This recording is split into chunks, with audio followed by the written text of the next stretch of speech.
So, Chris, it's really nice to talk again, and congratulations on the publication of your article. The article was you won the BISA Colonial Postcolonial and Decolonial Working Group Prize. And so, congratulations on the publication of your article. The prize means that the editors of Review of International Studies mentor prize winners, and then they waive desk reject and put the articles through review. So you've been through all of that process, and it would be really useful to hear from you about your experience. So I guess the first thing to ask is, how did the prize or what was the, how did the prize help you? What did it mean for you? Yeah, thanks, Martin. Yeah, I'll say a few things. I think first is really about the kind of comments that were given by the conveners of the prize in terms of what they thought were the main contributions of the paper. And I think that gave me a sense of validation of what I thought was were my key arguments, and I focus a lot more on unpacking those key arguments as a way of maybe tying the different threads together in a tighter way and anchoring the paper in these key contributions. And of course, I think the prize itself gave me the opportunity to present in a roundtable sponsored by RIS in BISA.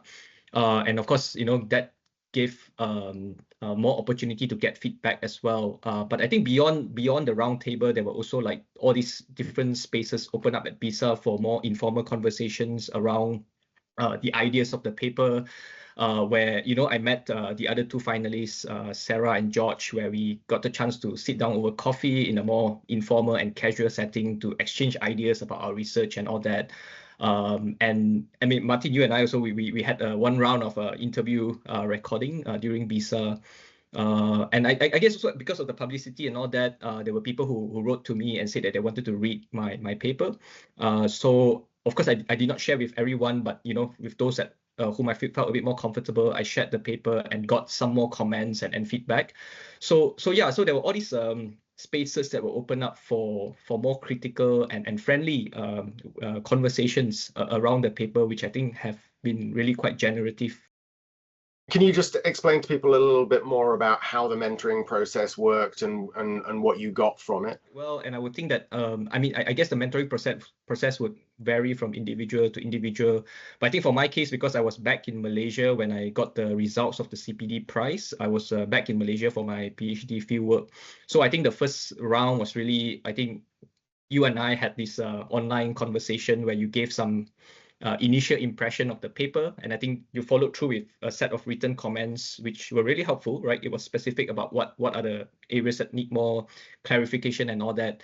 So I took those feedback and basically did one round of revision and resubmitted that to you for our in-person meeting in Glasgow at BISA, where we had the chance to face-to-face, in person, talk over the revised version, amongst other things. And yeah, I think that conversation, together with all these other pockets of conversation that happened in BISA and beyond, I kind of took that to do a second round of revision of the paper. And it was this second revised version that actually went into the journal submission process. Yeah.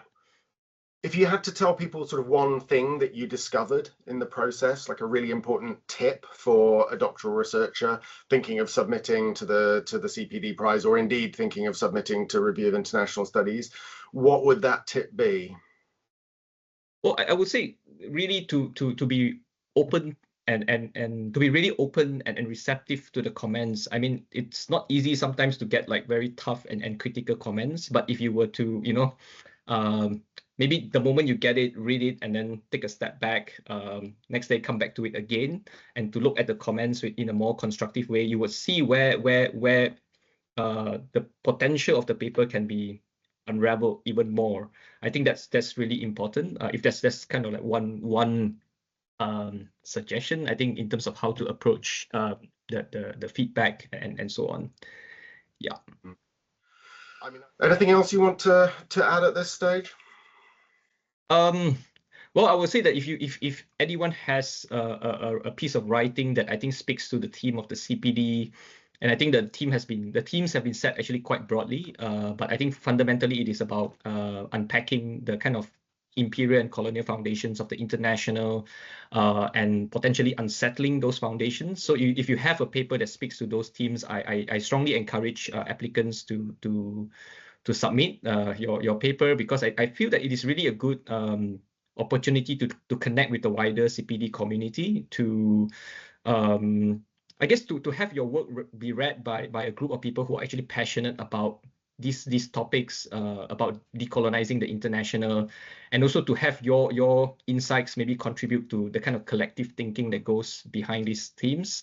So yeah, so I guess it's really a chance to learn from each other and to be part of this community that, you know, think together on these themes of colonial, post-colonial, and decolonial, on questions of the international.